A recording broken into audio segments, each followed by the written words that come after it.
You're listening to Brandon Boost. Brandon Boost. Brandon Boost. Brandon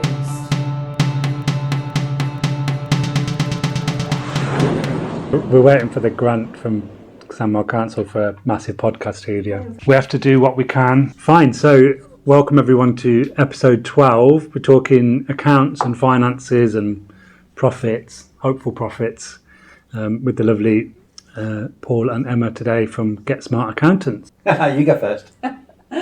So hi, I'm Emma. I am married to Paul Thompson, and together we run Get Smart Accountants. And I came into the business in 2020 after we decided to start afresh, rebrand, gather our resources and give it another go, didn't we? Yep, absolutely. Yeah. And I'm Paul. I've been an accountant for 22 years. That's how old Alice is, isn't it? Yeah. 22 years. I originally started in industry. So I worked in a big finance department of a big multinational for about 3.5 years, and then I've done a couple of stints with private practices in the Midlands, and then started my own business about 12 years ago. As Emma says, she came on board about 3 years ago when we rebranded. Mm-hmm. Yeah. Nice. And I've seen from your website your About Us page, which was different, I think, to most people's About Us, but it's nice and refreshing and understand a lot more about your business. But what is it about yourselves and your, accountancy style that is different, you think, from other accountants? I like to think that we can relate to our clients. We refreshed and rebranded the business because Paul was running a business on his own, and he's quite open and will admit that he got himself into a bit of a pickle with it, to be quite honest. Yeah. You were finding it really hard to grow the business when you were trying to work on the business all the time, weren't you? Yeah. It's hard work running a business. If it was easy, everybody would do it, wouldn't they? But working for myself and kind of being the accountant, everybody else's business, being the accountant to our business, trying to market, trying to bring new people in, trying to look after the customers, it's quite a challenge. And I think at times people forget that as accountants, yes, we're great with numbers, but we're business owners as well. And so we go through the same challenges that every other business owner does. It's just that the numbers bit for us is easy, whereas it might not be for other people. So what was your light bulb moment or, collective family light bulb that made you think we need to kind of refresh and do things a bit differently? It was a combination of things, really, wasn't there? I was not very well health-wise. I'd got lots of problems with my back, but ploughing on with the teaching, thinking that I had to carry on. I needed to bring in an income. We took our eyes off the balls with the children, if we're quite honest. Our daughter had gone off to university, came back after a year, said she hated it. We didn't realise how unhappy she was. No. Our son had left school and got himself into a bit of bother, to be quite honest. Again, we're just so busy with our own things, trying to juggle too many things, trying to juggle 2 careers, the household, 3 children. We just took our eyes off the ball. Yeah. And our marriage, it was absolutely in tatters. Yeah. No, definitely. We kind of sat down and said, we've got to do something.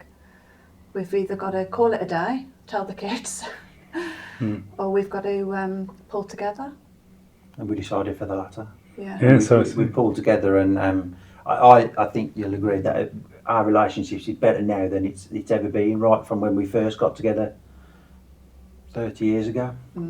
Definitely. I know I don't look a day over 35. Well, exactly. I was just trying to do the maths myself. So how did you see? You have all those things going on, and then you're thinking, okay, this isn't working, and it's not going the way we want. Like you say, you have a, collective family meeting, or between yourselves. Where did you start? Like, how did you? Because it's hard to pivot or turn the ship around, when everything's still coming at you, I guess, isn't it? Yeah. How do you go about sort of starting from the beginning, I guess? You need a plan. And this is what we tell all our clients. You've got to have a plan. You've got to have an end game. You've got to think, what do you want to achieve? And we knew that what we wanted to achieve was to get me out of teaching full time so I could support Paul in the business, where we would be aligned So I'd understand the stresses that Paul was going through, and I could support him. And then I would be at home more to support the children as well. And that's what we did, because I wasn't in a position where I could just say, I'm giving up a 43,000 year a job. Yeah. We had to kind of, stage it out. So I said, right, I'll go from 5 days to 3 days, and then we'll go from 3 days to 2 days. And now, this summer, I've just finished. Oh, wow. So now I'm in the business Fully full fledged time. in the business. And I think it's obviously it was driven by your health more than anything, and the stuff that was going on with the family. Emma's had a long-term back injury that probably isn't going to get better, and so leaning over small desks, sitting on little chairs, looking after kids at school all day was not the best thing for her. And it was actually a business coach that we were with at the time. Okay. That she came round and she was doing some work with us, and she said about Emma coming into the business with me. I think my face must have been a picture. I was like, what? No. But it's been the best thing ever. It's allowed us to do the stuff that I never had the time to do when it was just me.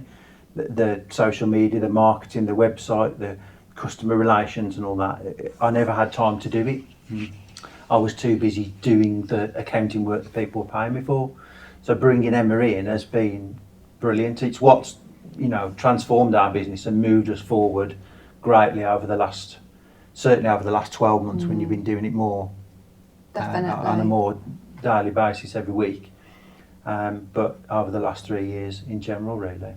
So is it 3 years since you decided to go down that path then? Yeah, 1st of September Okay. was when we officially launched Get Smart as a business. Nice. We did some work in the background for about 5 or 6 months prior to that. But yeah, the official launch date was the 1st of September, so it'll be 3 years in about 10 days' time. Yeah, wow. So now that you're in the business fully, have you got different projections, with where you want to go to? Has the target shifted in the 3 years, or are you still dead set on where you're going to get to? You sounded like you knew your numbers very well. Yeah. As you'd expect. Yeah, I think it has changed because we needed to see how we would work together. We weren't sure whether we would be able to work together, whether there'd be a bit of... Yeah, I'm just thinking in the back of my head whether I could get on with my wife in the business the whole time, or she could get on with me. Like I'm sure I'd be the trouble, not the other way around. And we thought that, didn't we? We didn't know how we'd get on. So yes, it has evolved. We're going through our own coaching program now with the Entrepreneur Circle, and we set what we term a dream number. We know what that is. We know how many clients we need. We know what they're going to be paying. We know what the team's going to look like to be able to deliver it. And now we're working towards that. And it's already proven in the fact that the last 10 or 12 clients that we brought on are pretty much spot on with our target average fee income. So definitely. Yeah. So you did some work before you started going for those clients on, like, this is the monthly that we want, and I guess this is maybe the type of customer. Yeah. Like, I don't know if that's a size or a aspirations thing. How do you kind of work out who your perfect customers are? It is more of an aspiration, really.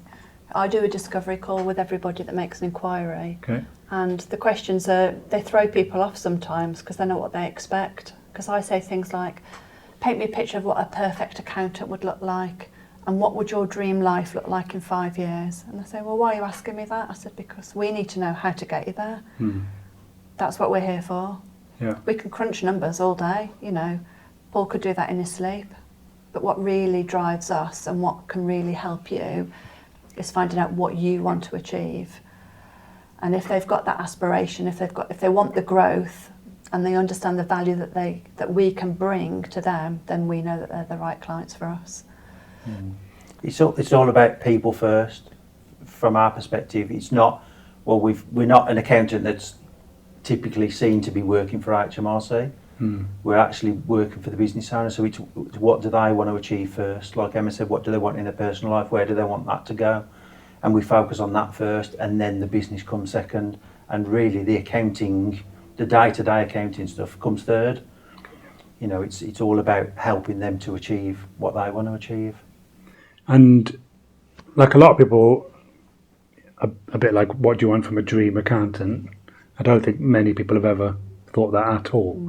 But there's people who don't have accountants at all, let alone dream ones. When do you think a business should go and get an accountant, maybe from day one? And how do they go about finding, if not the dream accountant, the one that is at least, right for them? Because me personally, I've been through quite a few over the years, and lots over 10, 15 years. And most have been a lot more of the HMRC, just the audit sort of, is this number correct to this number, and that's it, and maybe that's all people need? Or do you always think they need more, or should strive to get more? I think they need an accountant from day one, definitely. Yeah, definitely. And I think it's important that they find somebody that can do everything for them as well, and get it all under one roof. Because we've worked with clients, we've picked up clients where they've had a bookkeeper do one thing and then accountant, and it's just messy. Nothing aligns. Because to us, we want everything to align. Yeah, I think definitely, as Emma said, get somebody from day one, get somebody that will cover everything. From my perspective, if we're trying to help a business owner to grow and to achieve their life goals, the foundations of that is the bookkeeping. That's the biggest thing.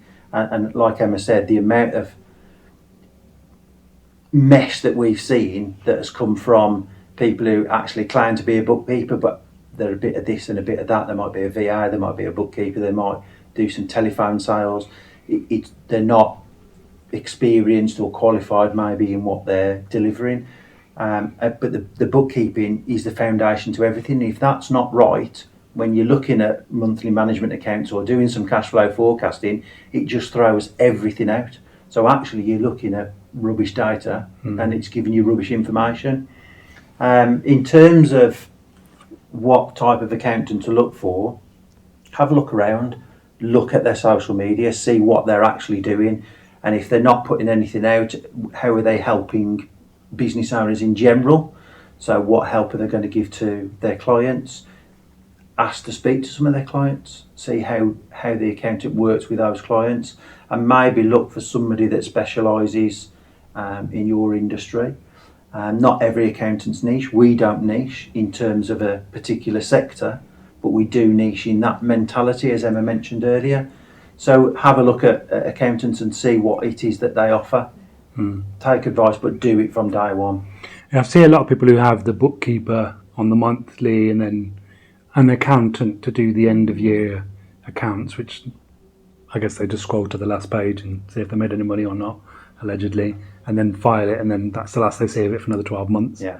Which I'm guessing is not a particularly productive way of doing it. You're not looking at it on the daily or weekly where you're going to.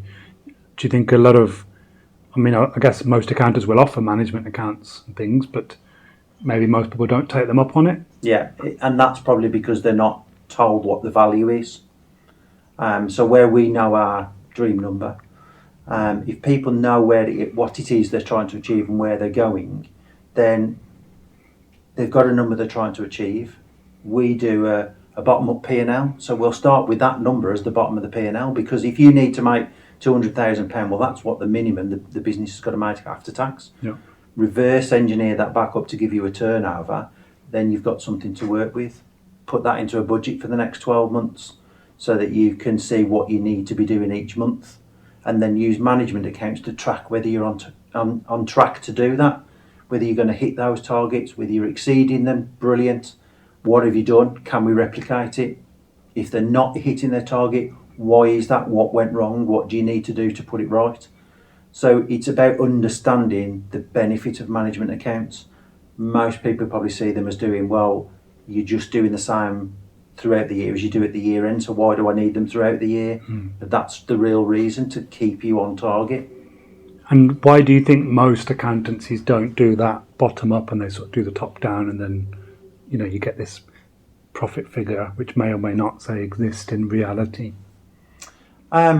Because I think they're more focused on delivering stuff that's got to be filed, the compliance stuff, the payroll, the VAT, the year-end accounts and tax, and they're focused on that as their primary function, really.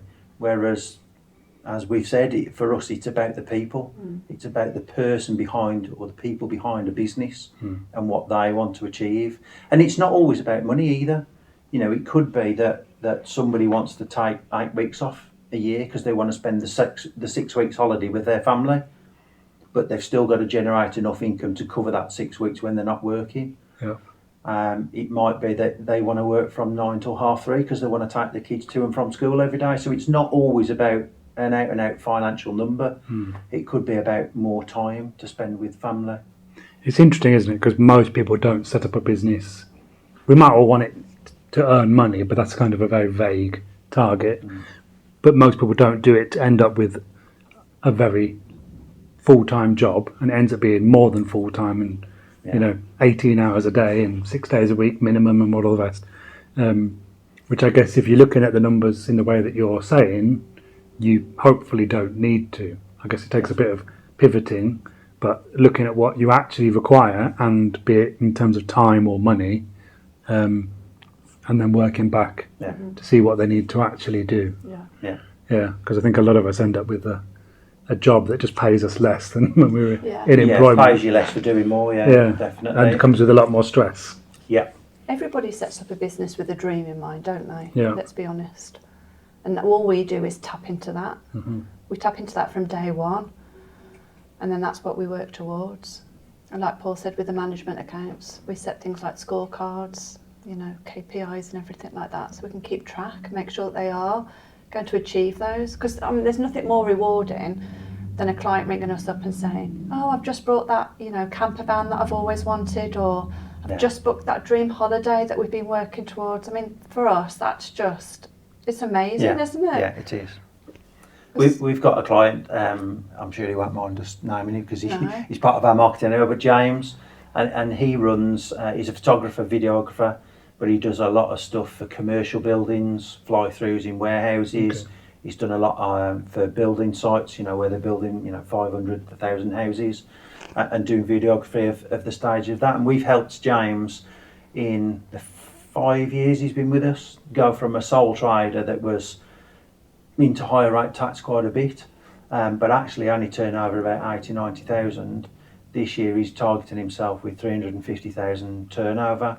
He's brought his other half, he's done the same as us, he's brought his other half into the business with him. He's just invested in a mobile editing vehicle so that he can go out on site and video and edit at the same time to get his content out to social media or to the client a lot quicker. And he's just about to buy his second rental property, so that's his goal was to get a small portfolio of properties, and so we've helped him achieve that because we knew what that goal was from day one. That makes sense. It all sounds very like obvious, but it's just not the way that I guess most people and businesses work. Do you think there's like myths and sort of scare stories around accounts and finance in general, or say why people fall into the trap of falling back on maybe where they were planning to get to? Yeah, I think people think of accountants as a bit stuffy, a bit boring. I think they think they're probably a bit scary. I mean, we've had clients before that have come to us that have said, you know, they've never understood anything that's gone on, and they've always found that really unnerving. And we always spend time explaining, because I've always said to Paul, not coming from an accountancy background myself, if I can't understand it, then how can I explain to the client? So Paul always makes sure that I understand it. That way we know that the clients will understand it. It's really important they understand the processes that they're going through, and they understand their finances, because the finances are what drives the business, isn't it? Yeah. And if they're put off or scared because they've had an accountant that's just kind of said, sign this, and not really understood them, then, you know, that's not good, is it? No, definitely not. And I think, again, that come back to that, most people think accountants are there to work for the tax office. They're there to provide information so that they get taxed loads of money, and you're not doing anything to help the business grow. So I've always said is, you know, there's a lot of accountants that talk about saving tax, and I think that's the wrong mindset to have, because it's a a scarcity mindset. Whereas if you've got an abundance mindset, and it's like, well, let's get your profit to be at a position after tax where the tax doesn't matter. So yes, we'll make you as tax efficient as possible. We'll make sure that we're utilising all the tax advantages that we can, but let's make it so that your tax doesn't make any difference. You're still getting out what you need or more after the tax is paid. So I say, let's be tax efficient, but actually you'll end up paying more tax because we're going to help your business to grow. Yeah, but you're still getting what you want out of it. Absolutely. Yeah. So obviously the last few years have been interesting in terms of like the economy and lockdowns and all the rest. How have you found that as, from an account side of things and the working with the businesses? Do you see light at the end of the tunnel? And, have you got any strategies for people to just aim to work their way out of it? And one thing that the whole COVID and pandemic has taught us is that you've got to be prepared for these things to happen. And I think what most businesses found was they hadn't got an emergency plan in place, or they hadn't got that safety net. And I think that's one of the things that's come out that's quite positive. And we talk to our clients, don't we, about having that financial resilience, planning for the rainy day, having understanding where you're spending the money, where the money's coming from. So it's having that financial awareness. And I think people are kind of understanding that message more, aren't they, Paul? Yeah, definitely. That, they have to understand the numbers. They have to know where the money's going to go. This is what all the cash flow forecasting and management accounts come in, because you can forecast and plan things better. We're not in a position now where we're wasting money. No. You have to be careful with it, because you never know what's around the corner, do you?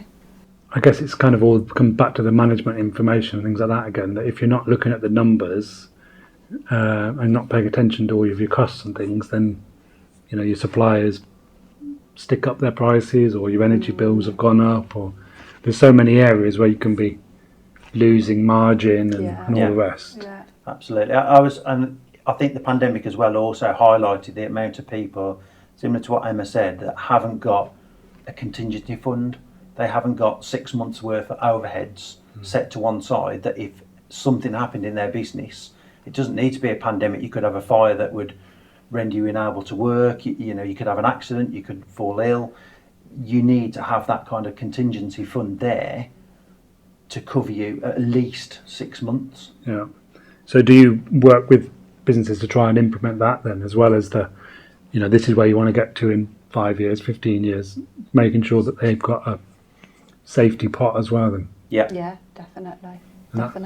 Yeah. And then the other thing that Paul can run is like scenarios. Those are always really interesting. Okay. So you can create scenarios. So what happens if this, if we change that figure, what would happen? You could play out different scenarios. You can explain it better than me, Paul. So you could say, well, what happens if you were to have a 25% drop in your turnover overnight because one particular area of your market just disappears? Yeah. So you can plan that out and say, what effect would that have on the business? You can, using cash flow forecasting, you can see where you might have shortfalls in your cash. So you might want to keep a contingency of, say, 30,000, 50 or 100,000 in the business. So a cash flow forecast will show when you're going to dip below that in the future. So you can then plan for that. You can, look to get additional sales in, look to reduce your debtor days to get your cash in, extend your creditor days. So you can, manage that cash flow shortage in the short term. So cash flow forecasting, I think, is another big part of that people should be utilising, whether it's just a short, 30-day, 3 months, or anything up to 12 months. Plan that out so you can see where things are going to give you a bit of a pinch point. And do you think that businesses should invest more time into things like extending creditor days? And again, I guess people sit back and kind of do whatever is the normal. So they'll, they go to a supplier and the supplier says this and then that's that and it's that forever. It's those amount of terms. Or do they look at how they're getting paid and how long it's taking? Do you think I guess it's a generalisation, but do you think they're looking closely enough at all those, not side issues, but No, peripheral not things? at all. I find that quite a lot when you're talking to people that they don't. They might set their own debtor days, but then don't do anything when the customer extends those days and doesn't pay. No. They just sit there and maybe phone them up, or occasionally, or just drop them an email, rather than enforcing them through maybe a contract or terms and conditions. And likewise with their suppliers, particularly if they're a new supplier, the supplier would probably want to put them on a short term. They might even want them to pay before delivery. But once you've been working with that supplier for 4 or 5, 6 months, then go back to them and renegotiate those terms, because if you've been paying them as they've requested on time, or even before due, they're more likely to extend the terms of your credit. They might increase the amount that you can have with them, or they'll extend the payment terms.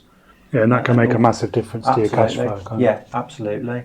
It's I can't even think what it's called now, but it's about how quickly you can turn a pound spent into a pound back in your bank.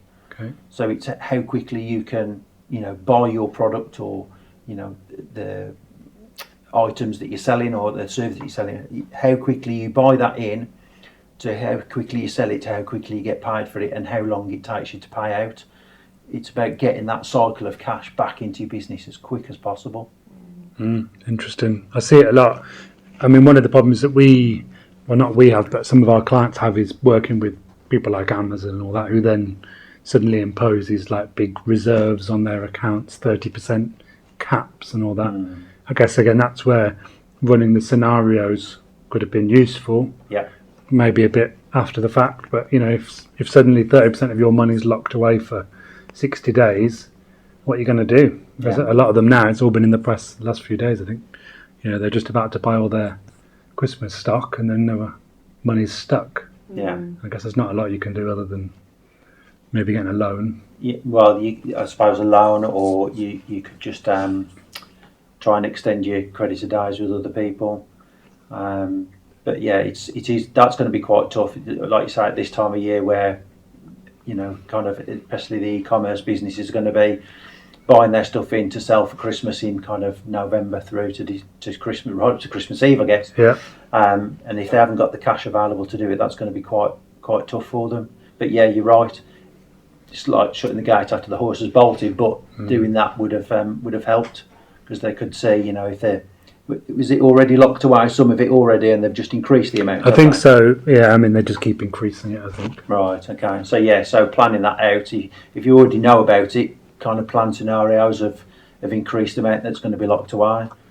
I think part of the problem is that a lot of e-commerce businesses in particular, and I guess just shops in general, but they'll look at the really basic numbers, as in, I've sold it for £100 and it cost me £50, so therefore I've got £50, without taking into account everything else that's going into it. And then they've got £5 at the end, and then Amazon or Etsy or PayPal come along and take 20-30%, and you're short 20-25%. It's a big amount of stuff to try and recoup somewhere. Yeah, absolutely. And that's about, again, understanding your numbers, but understanding what your fixed costs are and how much of your fixed costs relate to each sale. And I think a lot of people look at their cost of sale first and do a markup on that, rather than saying, well, actually, I've got all this down here that I've not factored into each individual sale. So they need to be looking at that, really, looking at break-even points as well. How many of a product do they need to sell before they start making an actual profit on it, rather than just saying, like you said, I brought it for £5, I sold it for 10, therefore I've made £5 profit. But actually, if your overheads to deliver that £10 are £7, you've made a £2 loss. Yeah. So it's looking at your overheads as well as your cost of sales. Yeah, it's definitely interesting going from that point of view, as in looking at all of those fixed costs that aren't going anywhere. I think so many people they think about the big fixed costs, the rent and staff, something like that, but they're not looking at the payment gateway taking their 2 or 3%, and then the delivery fee and the surcharges, and your water bill that only comes so often, but all of those things are going to make a big difference to Absolutely. what people are thinking about. So if most people have hopefully got an accountant, hopefully since day one, but they don't think they're maybe getting the best from them, what are the processes, procedures, documents that you think everyone should have, on a monthly with an accountant or whoever, that they really should have, be it, cash flows or management accounts, if they were to go back to their accountant and say, this is what I need, what do you think they should be asking for? I think the top three ones are, as we've mentioned, management accounts, a cash flow forecast and some KPIs. Those KPIs will vary from business to business depending what it is they're doing, but you should be monitoring somewhere around 7 to 10 different KPIs each month. For businesses in the e-commerce where there's a high volume of sales, you might even want to do that every week. Okay. But you should be having that information at least every month. One of the things I see with retailers is when they want to discount and they say, I want to do a 30% sale, I'm trying to work out how much more they've got to try and sell to just get that same amount back. I'm not sure exactly on the maths of it, but it's a lot. Same with the free delivery. If you don't get the free delivery threshold right, you've given away £7 in delivery. Yeah. You've now got to sell X amount more just to do it. Yeah. People don't realise how dangerous discounting is. Yeah. They really don't. They think they're going to, increase the number of customers, but it doesn't always work that way. We've just started working with a company that were heavily discounting their product, and when we totted it up over the year, I think it was it's about £250,000 they were giving away, in discount, and that was because the model they were using. So I can't give too much away about what they do, but say they were selling a product for buying a product in for 10,000, and they were doubling it up to 20 as their sale price, and then they were allowing the sales staff to give a 30% discount, but that was on the gross cost. Sure. Yeah. And they weren't taking into account their overheads. And so when we did, I said, that's why you've done a turnover of 2.1 million or something, and they'd made 15 grand profit because they were just giving so much away, and they didn't actually realise that by giving 25%, I think they were giving away, but actually they were losing 50% of their profit. Because if you're selling something for 20 grand and paying 10 grand and then giving 25% off the 10, you've given away 5 grand. So you've given away half of your profit. And they'd sat there and you just saw the blood drain from their face when they realised they were giving away so much, but because they didn't realise that giving away 25% wasn't 25%, it was 50% of the profit. And so if they're doing that on every single sale they make, they're giving away so much. I can understand it in certain industries, the clothing industry maybe, where fashions change quite quickly. So they need to get rid of stock that hasn't sold and now, probably isn't going to be in fashion come this time next year, to reduce it, to get rid of it. But you've still got to be careful on the amount of discount you're giving away. Like you say, once you factor in your delivery costs and all your other overheads, actually you might end up selling all those products at a loss. Well, especially with the e-commerce and then the returns, as in that whole order has cost you money generally, because you've paid for delivery, maybe you paid for it to come back, you've paid payment gateway for it to be received. A lot of the time you have to pay your payment gateway to refund it as well. Then you've got to sell it again, and if you're not looking at those numbers closely, you can get yourself very sticky. Be very busy fools. Yeah, definitely. It's all about understanding those profit margins, isn't it? So on that kind of company, would they just sort of ban the discounting, or do they look to increase the price so they can discount it back? Or? No, we ban them from discounting. Okay. I'm never discount. So there's a phrase I got told some time ago is about discounting, saying, I don't blame you for asking, but no. Okay. When people ask for a discount, and that's how it erodes, actually, not so much in the fashion, but especially in the service industry that we're in, it erodes the relationship between you and your customer, you and your client, because the first thing they'll think is, great, I've got myself a discount. They'll then think, well, hang on a minute, how much could I have got off? Did they give me as much off as they could have done? And how much did the last person get off? And how much is the next person going to get off?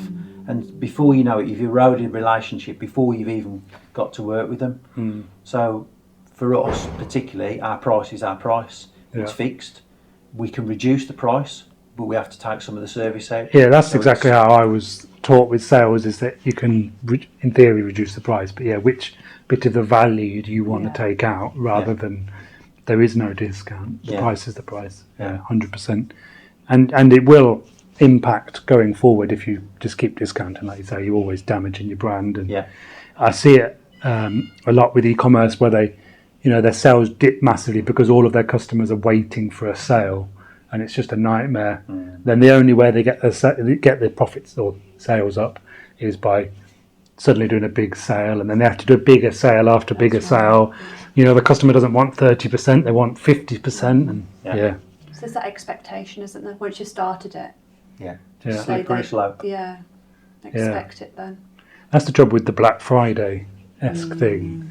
I think some brands have got a bit more wise to it now and are either bringing in stock specifically for that purpose to sort of sell. We're talking in our other podcast, which would be the previous podcast, about utilising that as sort of a marketing thing, getting a customer in for fairly cheap. So, the ads cost is less, but you get to keep them forever. I guess if you factor that in, that's okay. But yeah, just being like, oh, everyone's doing a sale, I'll do 50% off. Like, what was the point? Madness. Yeah, you could have kept that. So, in terms of clients again, and whether or not they use accountants, is there accountancy packages that you've, like as in software, that you've looked at that works better, or that you would recommend that people explore? Yeah, there's a lot of different accounting packages out there. I think the three biggest ones are Xero, QuickBooks and Sage. Okay. All very good, all work in different ways. I always say that the end result of using these software is the same. How they do them is different. We're a Xero only practice, so we only ever use Xero. 12 years ago when I first picked up accounting software, cloud-based accounting software, I had a look around. There weren't as many as there are now. And I went with Xero because I felt it was head and shoulders above QuickBooks and Sage and a couple of the others that were around. I still think that's the same. It's probably a bit more expensive than some of the others, but I think the functionality is a lot better. And I also think the terminology for non-accounting, non-finance people is a lot better. So it talks in terms of spend money, receive money, bills you need to pay, invoices owed to you. So the terminology is a lot easier to understand. Linking to that something like Dext, which is a receipt capture software. So you can either email that in or photograph it on your phone on an app. That gets that into a dashboard that, if set up correctly, then pushes that across to Xero with a minimum of effort. And then payment services, you've got Stripe, you've got Go Cardless, and there's various other ones out there for taking payment. And then looking in terms of cash flow forecasting, use something like Float or Sift. They're both good for kind of cash flow forecasting and management accounts and that kind of thing. So they all kind of come together in a set of functions really that kind of pull together. Yeah. One thing I would say about accounting software, they're good for everybody, but they're not specific. So Xero and QuickBooks and Sage will work with all industries, but they won't do everything that a certain industry might need. So look at things that will plug into them. And then that was another reason I chose Xero, because of the amount of software that's out there that would integrate with Xero to do other bits of functionality. So like Unleashed for product management. So if you've got a lot of different products, say you're a plumbing business and you've got hundreds of products, Unleashed will manage that product for you. So it'll help you to know how many you've got in stock, know when to reorder, that kind of thing, set prices in there as well. So they work quite well. Nice. We use Xero and I've always found it pretty good. I like I say, all of the connections with the stuff, and you don't have to re-add an invoice to then send it off to the Go Cardless or wherever. Yeah. And just all collects it. Yeah, Pretty good. does It could work improve very its mobile dashboard Yeah, I if think they're that- if they're listening. Yeah. That's a bit lacking. Yeah, I Yeah. think that I think they kind of assume that everybody's doing it on desktop, Yeah. which I think is a bit of a flaw. But I Yeah. think they're all like that. I don't Okay. think many of them have got. There is obviously a lot mobile. of data to try and get on a screen. Yeah, But yeah, it's trying to scroll it across and minimise it. Because sometimes you just want to see it, don't you? And yeah, it's always when you're not at a desk. yeah. So do you see any particular developments coming over the years? Like there's a lot going on with AI and this is changing everyone's businesses. Is your business immune to that, or do you think you'll try and capitalise on any of that? I'm using it already. Okay. Yeah, definitely. It used to take me, I don't know how many hours to write a blog. I think I've halved that time now. Nice. And that's not because I'm getting it to write it, but just to give you that initial idea, really. Yeah. I think it's very good. I think you have to be very careful with it, though. I've tried to write blogs before, and it's churned out very American tax terminologies, and I have to go through it with a fine-tooth comb and make sure Paul checks it all through. Yeah. And obviously, you always want to add your own human touch, don't you? Of course, yeah. It's got to come. It's got to sound as though it's me that's talking. Mm. So in that respect, I really like it. It saved a lot of time. I think from our perspective of the accounting industry, AI has been around for ages. Xero is an AI product. Dext is an AI product. It uses software True. to do a lot of the work that would have historically been done by people. And I think at the moment, I think it will grow, but at the moment, I don't think AI will replace people, but people who don't use it will be replaced by people who do. Yeah. And I think that's the difference. If you've got a very traditional accountant that is still very much manually entering into a desktop piece of software rather than using cloud software, or they're still doing stuff very much paper-based, they will be replaced by accountants that are happy to use technology to speed up that process, free up their time to spend more time person to person with their client. Very interesting. So just to finish off, I've seen you on social media like LinkedIn and things. How have you found getting your face out there, your voice out there, your message across social media and things, and what do you think works well, and what types of posts seem to resonate with people? Paul's rants. Okay. I do like a bit of a rant. Yeah, Paul. Yeah, you do like a rant, and you get quite a lot of. I do get quite a bit of engagement on that, yeah. Yeah. Mostly ranting at rubbish accountants. That's fair enough. We're on a bit of a mission, aren't we, to kind of just break the barrier a little bit and say to people, accountants aren't what you think. We are here to help, believe it or not, and I think that's what's kind of winning us over, so to speak. And the LinkedIn, people are going, I didn't know that you could do that, and my accountant doesn't offer that. And I like the fact that you're helping the clients and celebrating their successes, and that's what's working well for us. Yeah, isn't it?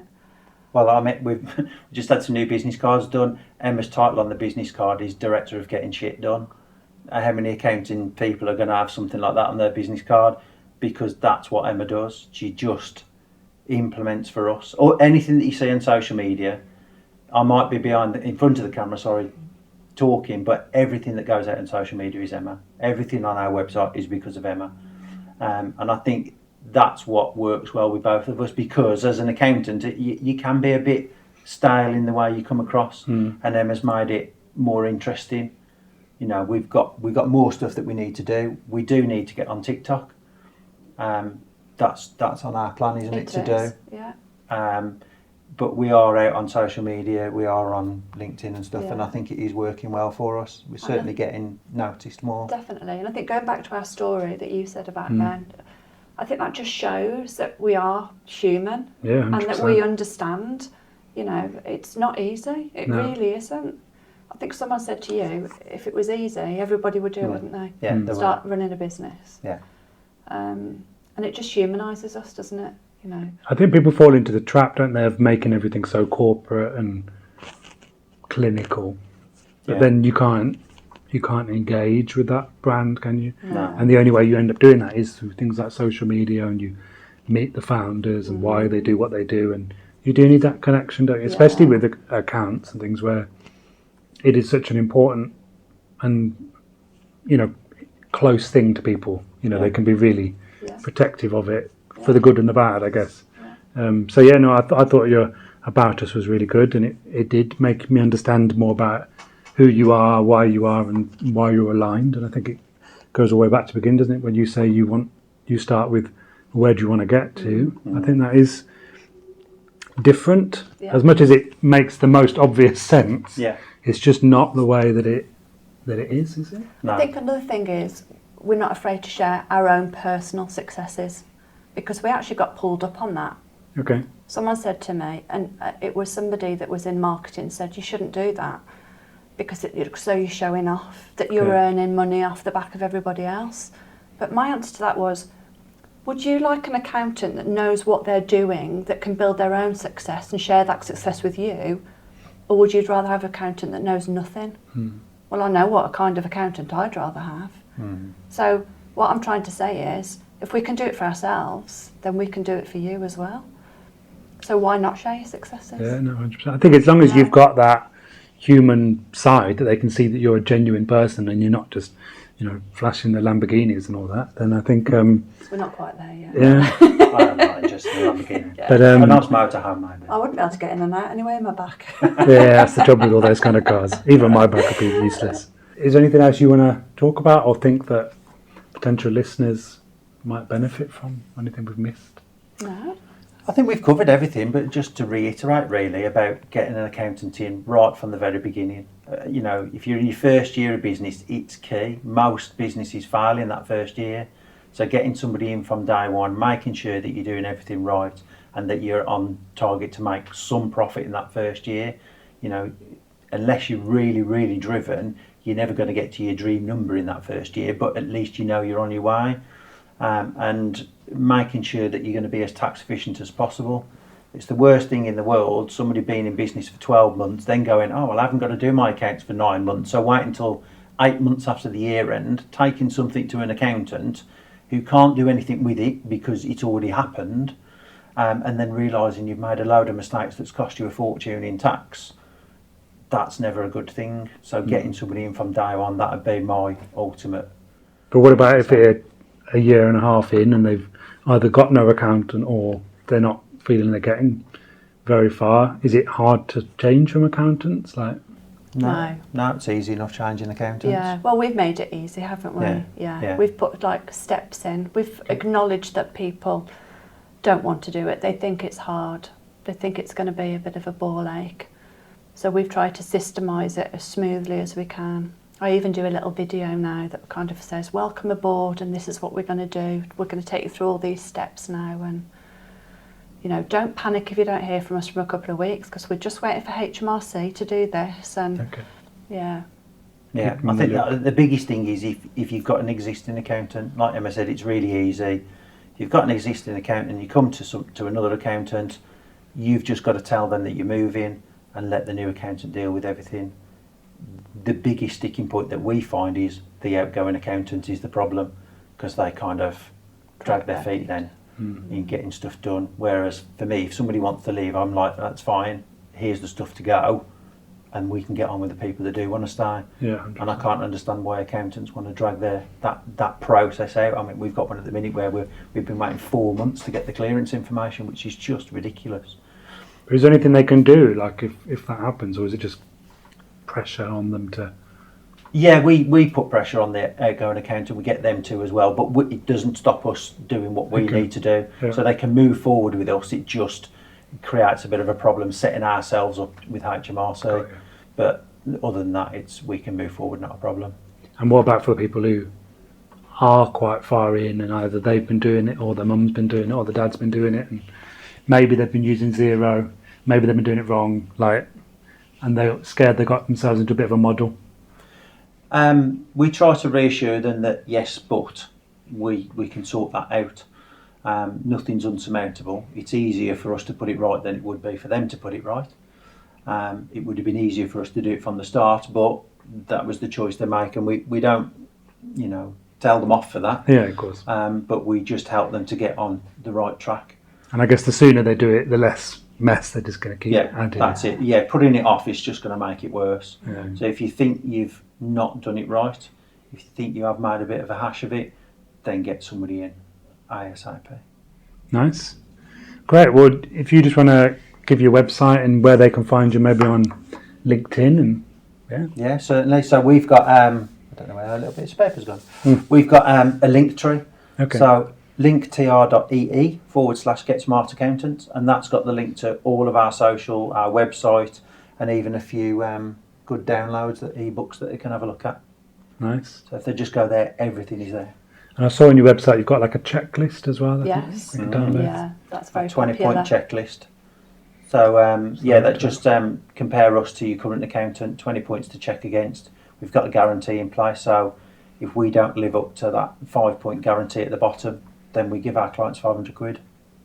Never had to pay it out yet. Fair enough. Can't say fairer than that. That's how confident we are. Yeah, no, definitely. Well, thanks very much for that, because that was really useful and insightful. And hopefully everyone will get in touch with you guys. Get you to your targets. That's it. Thanks very much. No problem at all. Cool. See you on the next one.